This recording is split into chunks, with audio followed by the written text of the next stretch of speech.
Shalom, selamat malam sahabat GPIB dimanapun saudara berada. Bersyukur kepada Tuhan dipertemukan kembali melalui program Night Call GPIB. Saya Pendeta Herlin Lebrina Kunu, Ketua Majelis Jemaat GPIB Setiabudi Jakarta. Kita akan bersama-sama mendalami dan merenungkan kembali kebenaran firman Tuhan. Tapi sebelumnya mari kita bersatu di dalam doa. Bapa di dalam sorga, kami bersyukur sepanjang hari ini kami dipelihara oleh Tuhan dalam kasih sayang dan penyertaan, sehingga dalam setiap karunia yang Tuhan berikan kami boleh berkarya untuk menjadi alat berkat Tuhan. Berfirmanlah ya Bapa saat ini, sehingga ketika kami akan merenungkan firman Tuhan, kami sungguh dikaruniakan hikmat dan Roh Kudus oleh-Mu, dan dari dalamnya kami boleh memiliki pengertian. Berkata-katalah ya Allah, kami siap untuk mendengarkannya. Di dalam nama Tuhan Yesus Kristus, kami berdoa dan bersyukur kepada Bapa di sorga. Amin. Sahabat GPIB, saya akan membacakan teks Alkitab bagi kita pada malam hari ini, yang terambil di dalam 1 Korintus pasal yang ke-12, ayat yang ke-10 dan ayat yang ke-11. Hanya 2 ayat. Saya bacakan buat kita sekalian. Demikian bunyi firman Tuhan. Kepada yang seorang, Roh memberikan kuasa untuk mengadakan mujizat, dan kepada yang lain Ia memberikan karunia untuk bernubuat, dan kepada yang lain lagi Ia memberikan karunia untuk membedakan bermacam-macam roh. Kepada yang seorang, Ia memberikan karunia untuk berkata-kata dengan bahasa roh, dan kepada yang lain Ia memberikan karunia untuk menafsirkan bahasa roh itu. Tetapi semuanya itu dikerjakan oleh Roh yang satu dan yang sama, yang memberikan karunia kepada tiap-tiap orang secara khusus, seperti yang dikehendakinya. Demikian pembacaan firman Tuhan. Allah katakan, berbahagialah mereka yang mendengarkan firman Allah dan melakukannya. Sahabat GPIB yang dikasih di dalam Tuhan, sepanjang hari ini kita telah lalui dalam setiap kerja dan karya kita. Setiap karunia yang Tuhan berikan dalam kehidupan kita, kita tampilkan menjadi sebuah karya nyata dalam seluruh aktivitas dan rutinitas kita. Namun tidak dipungkiri dalam perjumpaan kita dengan sesama manusia, kemungkinan besar untuk menemukan beragam latar belakang. Dalam pelbagai latar belakang yang ada itu akan sangat memunculkan untuk menghadirkan perbedaan-perbedaan. Menghadapi perbedaan tersebut, bagaimana umat Tuhan dibutuhkan memiliki sikap untuk saling menghormati dan sikap untuk saling menghargai, sehingga kehidupan yang kita jalani dalam sebuah interaksi yang aktif hari demi hari mau menunjukkan kembali kepada kita minimnya konflik atas perbedaan, bahkan perpecahan.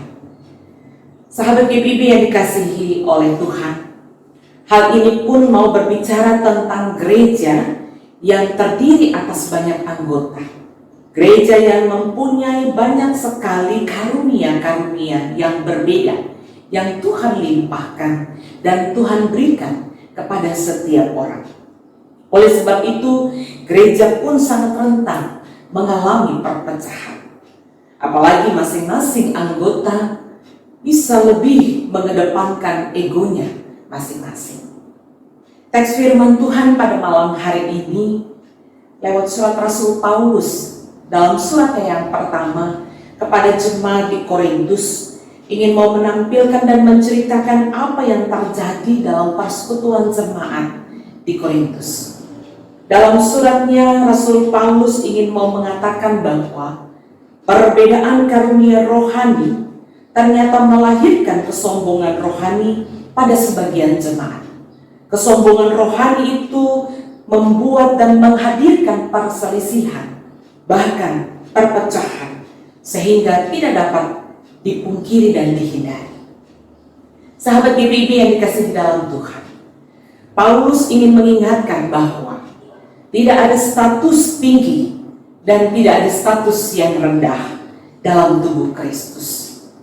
Sehingga ketika kita mau melihat bahwa setiap orang itu sama, setiap orang itu satu di dalam Kristus, sehingga roh yang sama yang mengisi kehidupan setiap orang percaya dalam jemaat, hendaknya itu menjadi berkat dan karunia untuk kemuliaan Allah.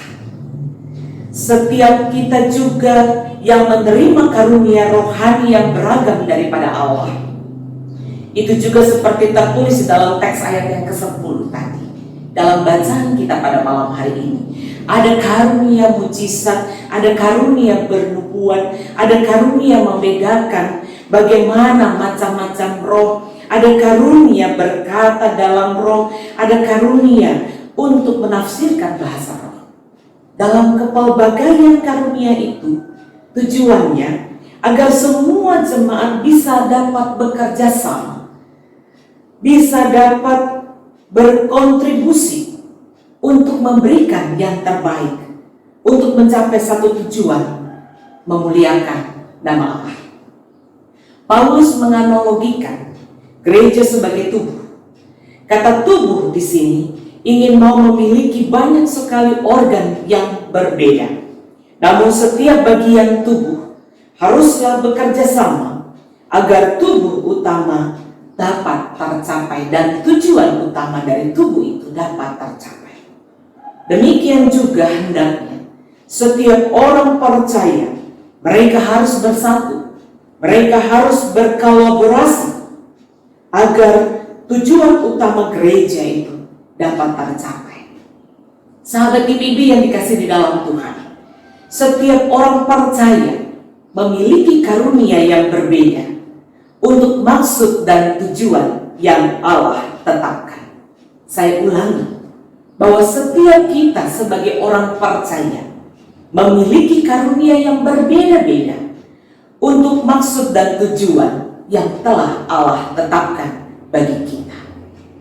Karunia itu bukan untuk dibandingkan, apalagi untuk dipertandingkan, karena itu bukan sebuah perlombaan. Sehingga pada akhirnya kita akan membuat relasi persekutuan menjadi tidak nyaman jikalau ada pertandingan, persaingan, perbandingan dan seterusnya. Sehingga sahabat GPB yang dikasih di dalam Tuhan, perbedaan karunia seharusnya dipandang sebagai kesempatan untuk bersinergi untuk membangun tubuh Kristus, bersinergi untuk menjadi alat kemuliaan bagi Allah. Ragam corak karunia semestinya membuat kita semakin saling melengkapi, semakin membuat kita untuk saling memenuhi dalam pembangunan tubuh Kristus. Hal ini akan tercapai jikalau kita memiliki pemahaman yang sama, bahwa setiap perbedaan dalam karunia yang Tuhan berikan dipakai guna membangun tubuh Kristus. Bahwa di antara kita tidak ada yang lebih hebat, itu pemahaman yang harus dimengerti oleh kita semua. Tidak ada yang lebih unggul, tidak ada yang lebih utama. Semua sama dengan karunia yang Tuhan berikan, dipakai dan dikembalikan menjadi alat kemuliaan Allah. Mari kita syukuri hari ini bahwa Allah telah memberikan kesempatan untuk kita terus berkarya dengan karunia kita masing-masing. Jadilah berkat untuk Allah melalui karunia yang Tuhan percayakan dalam kehidupan ini. Sehingga karunia-karunia yang Tuhan berikan itu kiranya menjadi sebuah ungkapan syukur untuk menjadi persembahan bagi Tuhan dengan hati yang tulus, dengan hati yang rendah, dengan kerendahan hati kita bisa mampu menjadi alat kemuliaan Tuhan. Kiranya firman Tuhan ini menguatkan kita untuk memahami bahwa saudara, saya, kita semua adalah orang-orang yang menerima karunia daripada Allah. Mari karunia itu dipakai untuk menjadi alat kemuliaan Tuhan, bukan menjadi alat untuk bermegah dalam kehidupan kita sendiri, dalam kehidupan persekutuan, sehingga setiap hal boleh menjadi persembahan yang berbau harum di hadapan Tuhan. Tuhan Yesus memberkati kita dan memberkati firman-Nya. Amin. Mari kita bersatu di dalam doa. Bapa di dalam sorga, kami kembali menghayati kebenaran firman Tuhan. Bersyukur untuk setiap karunia yang Tuhan berikan. Rasul Paulus mengingatkan kami semua untuk boleh menghargai karunia dalam berbagai perbedaan, menjadi alat berkat Tuhan dalam kehidupan kami dimanapun Tuhan tempatkan. Dalam doa kami selalu menopang pemerintah RI demi penyelesaian pergumulan pandemi COVID-19. Tuhan, kiranya hikmat-Mu melengkapi mereka, sehingga karya, tugas, dan tanggung jawab mereka pun boleh ada, dikuatkan di dalam Tuhan, dan mereka dimampukan. Kami juga berdoa Tuhan memberkati gereja-Mu, GPIB, di tengah-tengah tugas dan tanggung jawab pelayanan yang terus bergerak dan berjalan. Majelis Sinode selaku pimpinan, Tuhan juga berikan hikmat, sehingga akan bersinergi bersama-sama mengedepankan kehendak Allah, yang pada akhirnya bersama seluruh persekutuan gereja-Mu, kami menjadi alat yang indah di hadapan Tuhan. Di tengah-tengah pergumulan bergereja, di tengah-tengah pergumulan jemaat, di tengah-tengah pergumulan umat, kami tidak bisa mampu menyebut satu demi satu. Allah mengenal, Allah mengetahui. Kami berdoa, biarlah Tuhan melengkapi, menyempurnakan, menjawab dalam setiap pergumulan. Bagi kami yang sakit, Tuhan pulihkan. Bagi kami yang bergumul dengan pergumulan, Tuhan berikanlah jalan keluar.